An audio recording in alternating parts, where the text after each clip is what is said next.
ہماری زندگی اللہ اور اس کے رسول کے کرم نوازیوں کی بنیاد پر اگر ہے تو پھر ہمیں اس طرف آنا چاہیے۔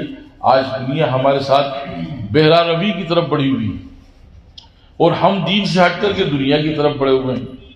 اکثر لوگ کہتے ہیں کہ صاحب مجھے نماز کا وقت نہیں ملا، لیکن آپ یہ سمجھیے کہ رب چاہتا ہی نہیں کہ آپ کے سامنے آ کے کھڑے ہو سکیں۔ جسے رب پسند نہ جانے کون سی ایسی خطا تھی جس کی وجہ سے آپ کو نماز سے اور ذکر سے محروم کر دیا گیا۔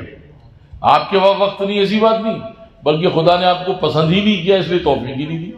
تو جسے توفیق وما توفیقی الا باللہ 15ویں پارے میں فرماتا ہے کہ ہم اللہ جسے توفیق عطا کرتا ہے اس کو پھر اس کے لیے راستے ہموار کرتا ہے، آسانیاں پیدا کرتا ہے، پھر نہ سردی کا احساس، نہ گرمی کا احساس، نہ برسات کی کوئی رکاوٹ، پھر وہ مطمئن ہو کر مزمحل ہو کر کے اس طرف بڑھتا ہے اور پھر اس پر انعامات کے نزول ہونے لگتے ہیں۔ وہ بھوک پیاس بھی اس کے لیے کوئی معنی نہیں رکھتی۔ آج مسلمان اپنی مرضی سے جینا چاہتا ہے۔ دور گزشتہ میں آپ بڑے بڑے صحابہ کی زندگی اٹھا کر دیکھیے، ایسے ایسے جلیل القدر صحابہ، اس کے بعد پھر ولیوں کی صحبت میں جب آئے تو بادشاہوں کی بھی زندگی ایسی تھی کہ وہ تخت پر بادشاہ اور خانقاہ میں غلام۔ تو غلامی تیرے سگے در کی وہ نصیب جسے، پھر اس غلام کی دنیا غلام ہو جائے۔ ایسی کیفیت کے ساتھ جو لوگ زندگی گزارتے ہیں ان کی زندگی میں ہی کامیابی و مسرتیں آتی ہیں۔ ہم کیا ہے اپنی مرضی سے بس یہ بچوں کے لیے کرنا ہے، یہ فلانے کے لیے کرنا ہے، یہ بیوی کے لیے کرنا ہے، یہ مکان کے لیے کرنا ہے۔ آپ سیدنا فاروق اعظم نے آقا صلی اللہ علیہ وسلم کی حدیث پاک کو روایت فرمایا کہ سرکار فرماتے ہیں کہ دنیا کماؤ تو ایسی کہ لوگ دیکھتے رہ جائیں، پھر ہر شاہی اہتمام آپ کے گھر میں ہو، لیکن ساتھ میں دین بھی ایسا کماؤ کہ وہ بھی پھر لوگ دیکھیں گے ارے صاحب بڑا تہجد گزار ہے، بڑا فجر پڑھنے والا ہے، بڑی نمازیں پڑھتا ہے۔ لوگ کہتے رہیں اور نہ بھی کہیں۔ آپ شراب پیو گے شرابی کہیں گے، ان کے شرابی کہنے سے آپ کی شراب کم نہیں ہو جائے گی۔ لوگ نمازی کہیں گے تو آپ کی کہنے سے، اس کے کہنے سے نماز چھوٹ نہیں جائے گی۔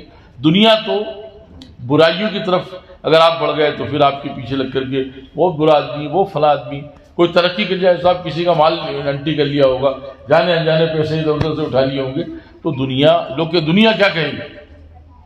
ایک لفظ انسان نے پکڑ لگا دنیا، لوگ کیا کہیں گے؟ آپ تو یہ دیکھو کہ رب کیا کہیں گے، رب کے محبوب کیا کہیں گے۔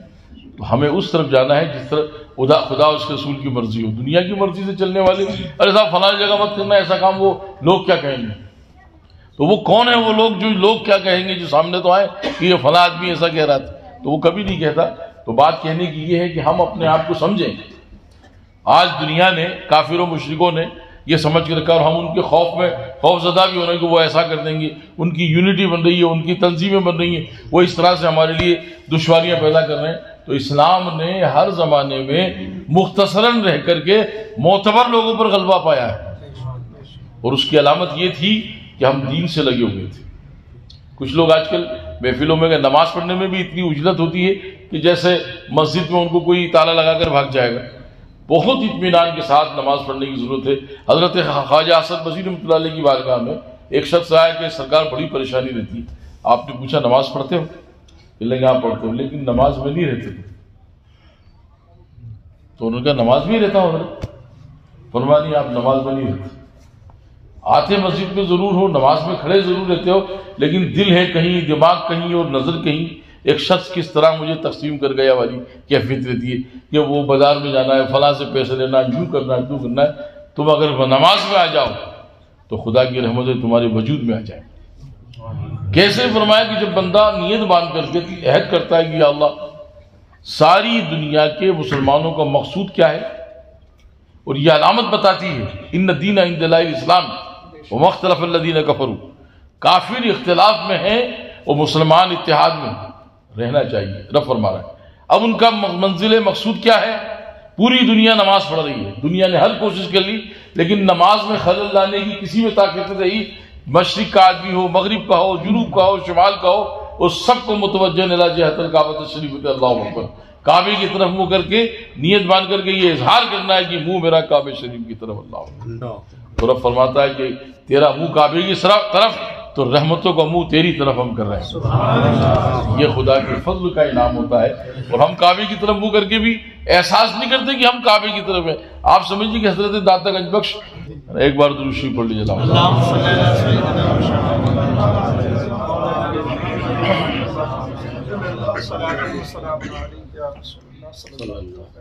داتا گنج بخش ابو علی حجویری رحمۃ اللہ علیہ اتنی بڑی بزرگ ہستی ہے کہ سرکار غریب نواز نے بھی ان کے آستانے مبارکہ پہ قریب 2 مہینے کا چلہ کیا، اور ان کے روحانی تصرفات سے آستانے مبارکہ سے آپ کو فیض کے چشمے جاری کیے گئے، اور سرکار داتا گنج بخش نے ہر دن خواب میں آ کر کے ان کو تربیتیں بھی دی، اور جو خاص پیغامات تھے جو حضرت داتا گنج بخش کے پاس 400 مشائخان طریقت کی جو نعمتیں حضرت داتا گنج بخش کے پاس رحمۃ اللہ علیہ کے پاس تھیں، وہ غریب نواز کو آپ نے درجہ بدرجے اس 2 مہینے کے عرصے میں عطا فرمائے۔ 400 مشائخان طریقت کا جو فیض تھا حضرت غریب نواز کو عطا فرمایا۔ آپ فرماتے ہیں آپ نے مسجد بنائی، ہر خانقاہ کے لوگ مسجد اس لیے بناتے ہیں کہ بندہ آئے تو اطمینان سے ذکر کرے، نمازوں کی پابندیاں ہوں، ذکر و اذکار ہو، تاکہ اس کا دل لگے۔ خانقاہ اسی کو کہتے ہیں جہاں مسجد بھی ہو، آستانے مبارکہ بھی ہو، تربیت کا انتظام بھی ہو، یہ خانقاہ۔ اور نہیں تو پھر وہ اگر اس سے ہٹ کر کے تو پھر خاموخواہ ہے، کچھ بھی چل رہا ہے، پھر ٹھیک ہے۔ بہرحال انہوں نے مسجد تعمیر کی تو حاسدین بھی ہوتے ہیں، بھی آج ہمارے 10 چاہنے والے ہیں تو 50 مخالف بھی، 50 برائی کرنے والے بھی ہوتے ہیں۔ مسجد بنا تو لی، مسجد بنانے کا آج بھی الحمدللہ بہت توسیع اس مسجد کی اتنی زبردست ہے، لیکن وہ حصہ جو داتا گنج بخش رحمۃ اللہ علیہ کے زمانے میں لاہور میں تھا آج بھی وہ محفوظ کیا رکھا گیا ہے۔ مسجد جب بنا لی تو لوگوں نے دھیرے دھیرے اس کے چیمے گوئیاں کی، اس کے سرگوشی کی، اس کی مخالفت کرتے رہیں گے۔ وہ مسجد کا رخ کعبے کی طرف نہیں، تھوڑا سا کعبے سے ہٹ کر، تو ہر آدمی عالم دین تو ہوتا نہیں، تو وہ کوشش یہ کرتے رہے کہ مسجد کا رخ کعبے کی، ہاں بولے تھوڑا سا کعبے سے ہٹ کر ہے۔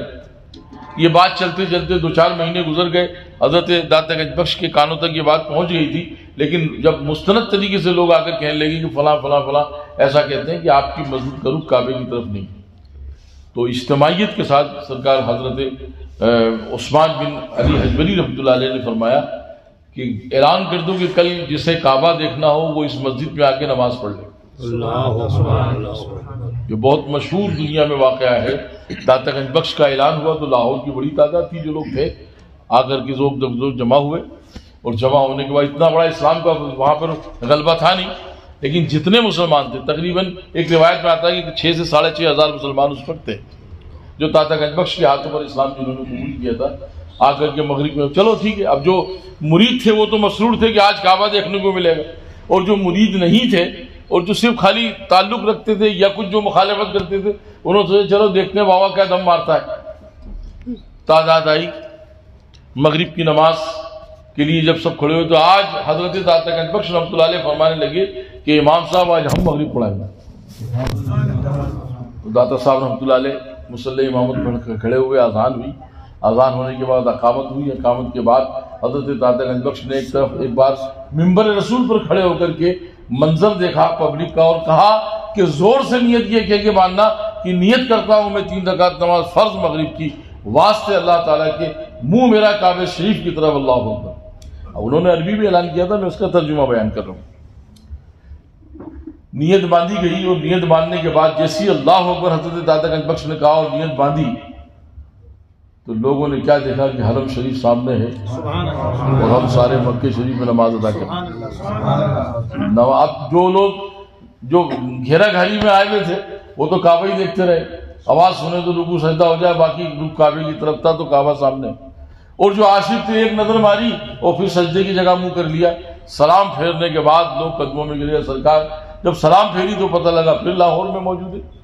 یہ کیا؟ فرمایا ہم تو روز کعبے کی طرف ہی منہ کر کے نماز پڑھتے ہیں، کعبے کے سامنے ہی نماز پڑھتے ہیں، وہ تو تمہیں بتانا تھا میرا رخ کعبے کی طرف ہے کہ نہیں۔ تو ندا آتی کہ ہے داتا گنج بخش پر الزام لگانے والوں، کعبے کی طرف اس مسجد کا رخ ہے اور اس کعبے کا رخ اس مسجد کی طرف ہے جو داتا گنج بخش ابو علی حجویری نے بنائی ہے۔ تو دوستان اللہ والوں کی جو زندگی ہے وہ رب سے ربط و ضبط میں ہوتی ہے، اور جو لوگ رب سے ربط رکھتے ہیں پھر دنیا کی انہیں کوئی ضرورت نہیں ہوتی۔ دنیا کی ضرورت اتنی کہ آپ کے اپنے مسائل کا حل کر لیں، اس سے تعلق رکھیں، فیض ملے۔ اور یہ ذکر جو ہے نا، نماز فرض ہے اور ذکر محبت ہے، اور جو کام محبتوں سے کیے جاتے ہیں اس میں سرور پیدا ہوتا ہے، پھر قلب میں نور پیدا ہوتا ہے، بدن میں طاقت روحانی کا اظہار ہوتا ہے۔ اسی لیے ذکر و اذکار کرائے جاتے ہیں۔ ہر گھر میں کم سے کم 6 مہینے میں، 3 مہینے میں، سال بھر میں ایک مرتبہ یہ اہتمام ہونا چاہیے۔ اس کی برکت سے 40 مکانوں کی بلائیں دور کر دی جاتی ہیں، بآواز بلند یہ ذکر کیا جاتا ہے۔ تو ہمیں جو ہے اللہ تعالیٰ اس کی توفیق عطا فرمائے اور اسے سمجھنے کا ہمیں آسان موقع عطا کرے۔ کیونکہ ذکر سمجھ ہم نماز ہی نہیں سمجھ رہے. جب نماز ہو گئی سب لوگ حضرت سے مل کے مصافحہ کر کے چلے گئے. اور پھر وہ شخص بھی تھا جس نے کہا کہ سرکار میں وہ پریشان دیتا ہوں. تو داتا گنج بخش ولی رحمۃ اللہ نے فرمایا کہ آپ نماز میں آؤ، مطلب حاضر تو ہو، نماز میں نہیں ہو. پھر فرمایا کہ خشوع پیدا کر. قد افلح المؤمنون الذین هم فی صلاتهم خاشعون والذین هم للزکاة فاعلون والذین هم لفروجهم حافظون. حفاظت کرو اس نماز کی جس میں تم کھڑے ہو، اور پھر تمہاری یکسوئی پیدا ہو جائے گی، آپ کی توجہ مرکوز ہو جائے گی، اور پھر کہو گے آپ الحمدللہ رب العالمین. تو آپ زمین پر کہو گے کہ تعریف کرتا ہوں میں اس رب کی جو سارے عالم کا رب ہے. تو رب فرشتوں سے فرمائے گا کہ میں مقبول کرتا ہوں اس کی نماز جس نے مجھے سارے عالم کا رب مانا ہے. پھر آپ کہو گے الرحمن الرحیم، تو رب کہے گا کہ یہ مجھے رحمان الرحیم مان رہا ہے، اس کی عذاب ختم کر دو، اس کو پریشانی سے بچا لو، کیونکہ اگر میں رحمان الرحیم ہوں اور پھر یہ پریشان ہے، اس کی پریشانی نہیں لینا چاہیے.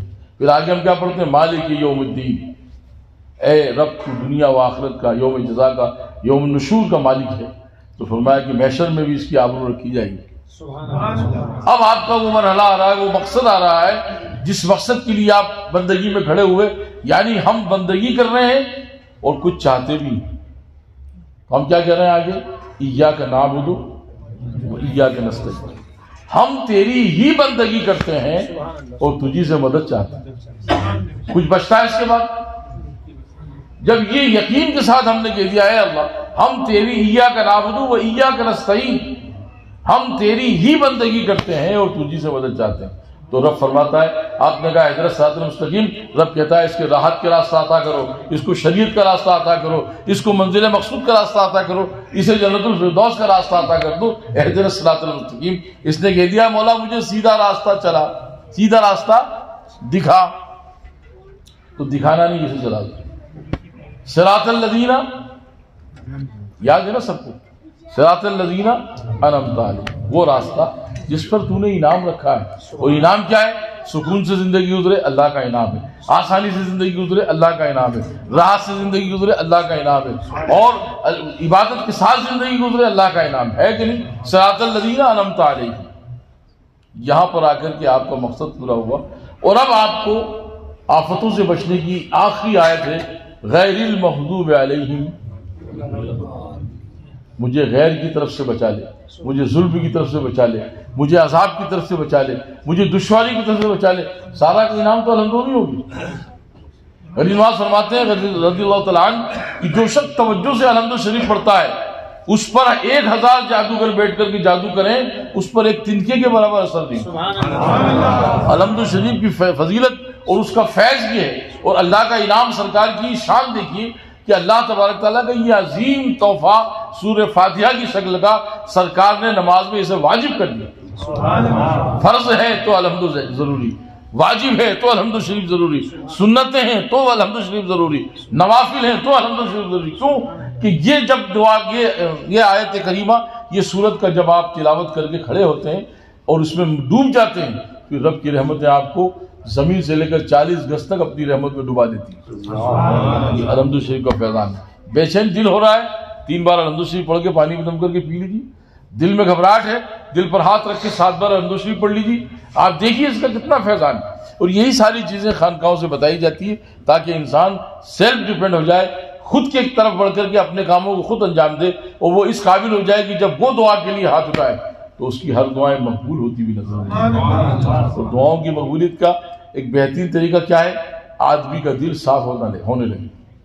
الطہارۃ نصف الایمان، اگلا لفظ آتا ہے اس میں حدیث پاک کا، الطہارۃ قلب اللسان، زبان اور دل یہ بھی پاک ہو جائے اور آگے بڑھ سکتے ہیں ہم. لیکن اور یہ نماز جماعت جو ہے یہ ہماری اجتماعیت کی دعا ہے. اللہ کے نبی صلی اللہ علیہ وسلم حدیث پاک میں ارشاد فرماتے ہیں کہ اگر جاہل سے جاہل میرا امتی ہے، وہ نماز کا شوق رکھتا ہے، اسے کچھ پڑھنا نہیں آتا، اگر وہ جماعت میں شریک ہو کر ہاتھ اٹھا دے گا اور یہ کہے گا کہ مولا جو تیرے نیک بندے مانگ رہے ہیں وہ مجھے ان میں شامل کر لے، تو ایک محدث اعظم کی دعا اگر ہوگی تو ایک جاہل اعظم کی بھی دعا اسی میں قبول کر لی. یہ جماعت کی نماز کا فیضان.